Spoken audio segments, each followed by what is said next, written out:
तो 1.5 लाख 1.5 लाख की होगी तो घट है कुछ नहीं रिपोर्टा जी उन्हें लेके दिया ने 50,000 की खंडिया रिपोर्टा हो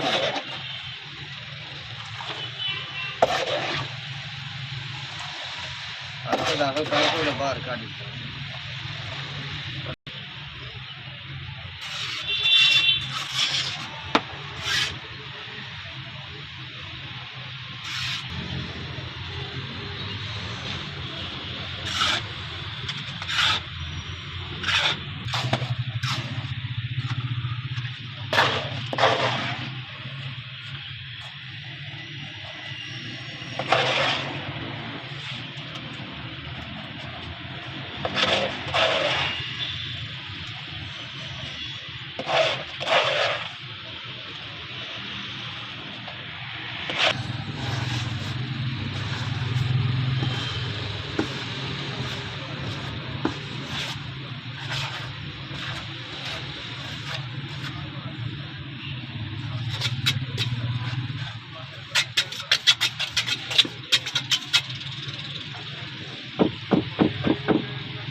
अच्छा